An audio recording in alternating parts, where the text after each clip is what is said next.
opinions discussed on Canadian Love by our guests are not representative of the crew or host. Facts may be referenced that we cannot back up, so please don't listen to everything you hear on the internet. Resources mentioned in the video will be listed in the description below. Please do your own research and come to your own conclusions. Thank you.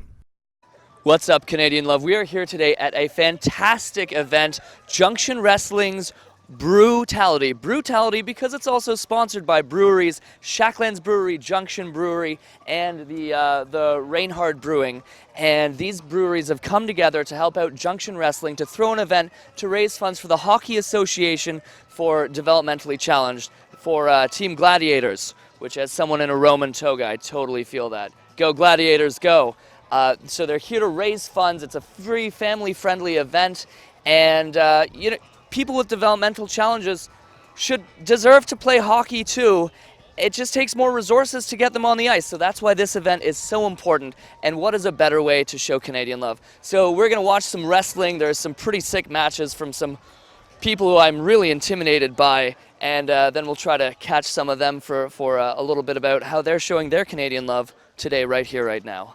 Let's go.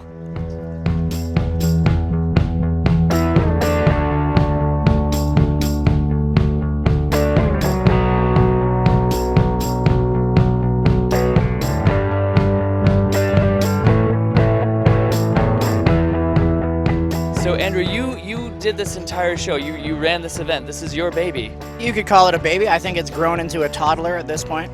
What inspired you to start putting on the show and undertaking this Herculean journey of putting this show on and putting that together? So even before I started physically wrestling, I wanted to have wrestling shows in my own neighborhood here in the Junction.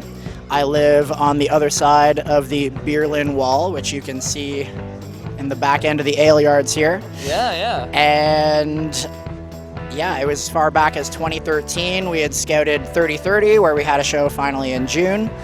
Had even measured the space to get a show going. Never came to be back then, but I also knew that I always wanted to be in the ring in the shows. So I've been training as a wrestler now for 6+ years, and here we are. It's come to fruition. We're having shows in the Junction. I'm Freedom Wallace, and here in the ale yards, I am king of the ale yards because I am in possession of the diamond. Hey, come on in. Tell us about branding as a wrestler, and what's your brand? I'm trying to be a jag nerd here, you know. Yeah. We want to be different, as you can see here at Wrestling Brutality, or Junction, sorry, Brutality. Yeah. That there's a lot of guys in tights, right? There's a lot of jacked up dudes in tights as well, but you got to stand out, right? This is a huge business. There's millions of people that want to go pro and, be taken seriously, and you got to make yourself stand out. So I thought to myself, this would be one way to stand out.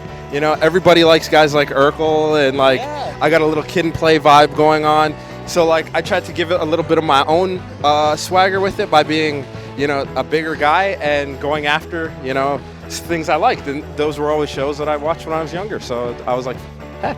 What is the training that goes into this? Well, I train in the weight room 6 days a week, and then on top of it, I do wrestling training 3 to 4 days a week whenever I can get in the gym. Yeah. So it takes a lot of effort. They make it look easy because we practice. We put in countless hours to do what we do. It's not something everybody could do.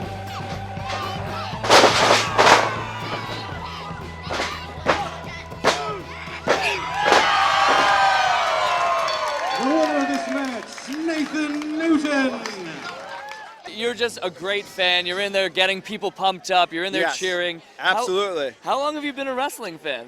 Since September 2018. I am MMA qualified from Tom Sharkey. Oh, wow. Of the Emergency Task Force in 2000, my sensei. Wow. I've had many senseis who have emulated from Tom Sharkey, sensei. Wow. So you do a lot of martial arts fighting, and you're a veteran. I am a veteran of the Canadian Armed Forces. I was injured in 1988. I lost my best friend and 5 other friends on the day that God denied me 3 times going to heaven. But as a veteran, I'm not one that we will see complain. I have won my pension after a 30-year positive fight with my case managers, and I have everything in a positive way.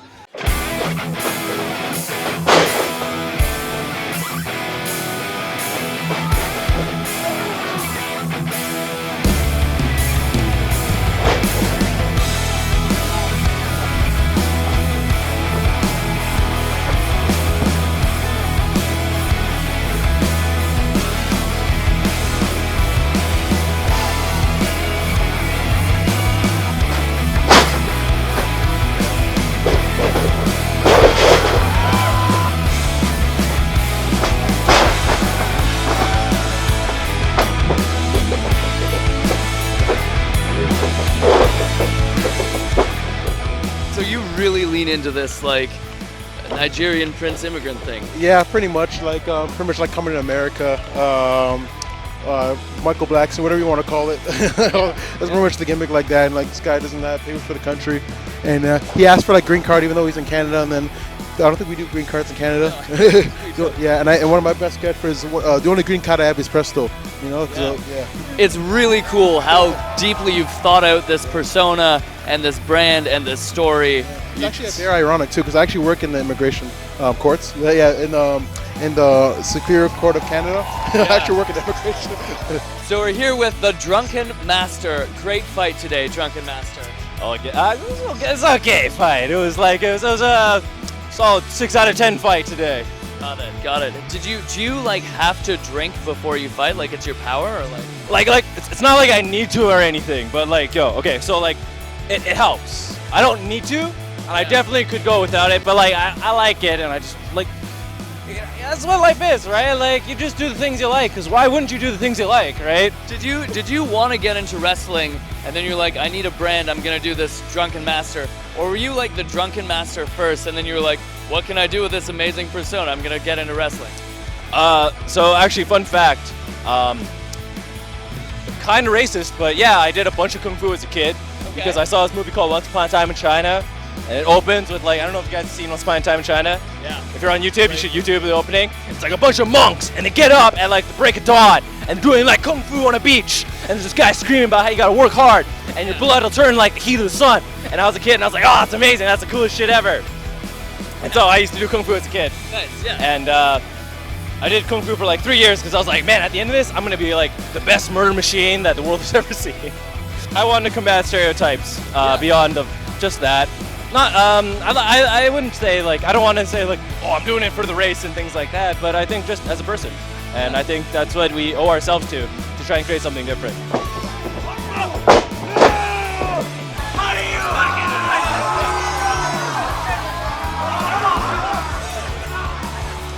How long have you guys been wrestling?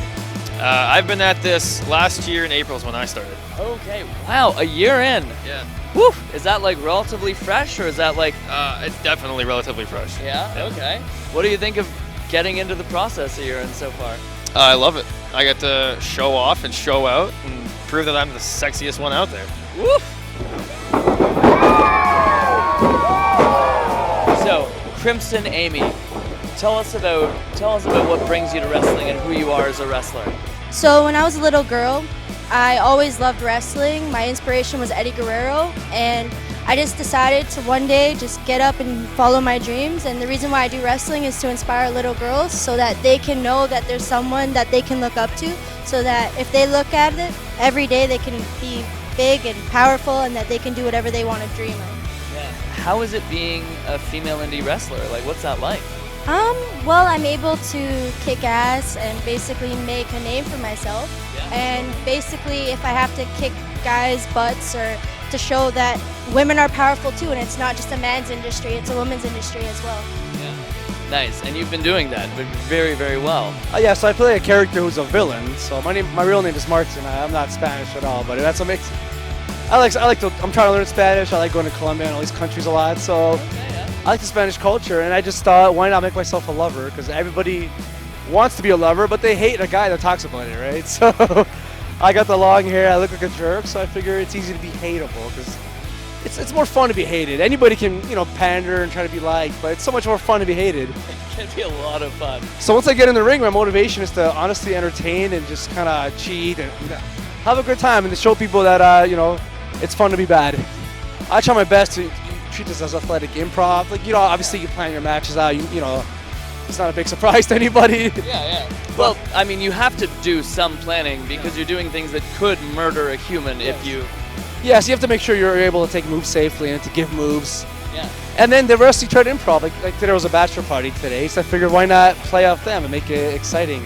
And it's fun playing off the crowd, because wrestling's a bit different than like a sport. Because if you're watching a hockey game, like, when you cheer for your team, you want them to win, and they might score, but they're not going to look at you and give you a thumbs up. But here it's different. Here you can actually literally stop the show and point somebody out and actually interplay with that person. Yeah. and that gives people their moment, and we all want our moment, you know. Junction City Wrestling for anybody in the Etobicoke area or in Toronto that want to come out and see some family-friendly wrestling. It's a free show. You can come out and see great professional wrestling. They put a show on here, I think it's every 4 weeks or every 8 weeks. But keep your eyes out. You can follow them at Wrestling Junction, or you can follow me at, right now it's at Nathan Smoke, but SMOAK, or you can follow me also on Instagram, Facebook, and Twitter. I spend hours upon hours in front of my royal computer producing episodes, which you can find on the Junction City Wrestling YouTube channel. Follow me at Lover Wrestles on Instagram. At Lover Wrestles. Follow me. I don't follow back, unfortunately, but you can still follow me. Enjoy. My Instagram is Amy Crimson XOXO, and if you want to follow my Twitter, my handle is the same name for everything. So For the very first time in history, as far as I know, legitimate Chinese pro wrestling, Oriental Wrestling Entertainment is coming to Toronto on August 7th and August 10th. And I'll be there. Link below. Yeah. And I have a promo code for that too. I'll drop that too. And if you are a wrestling fan, this is the time for you, because AEW is producing this show as well. In fact, I'm actually facing off against one of the executive producers from AEW. Oh, who was that? Cousin! Big thank you to Junction City Wrestling for putting on this amazing event. Great times. Okay, I'm good. Do I tap out or? Oh, no. What? What the? Oh!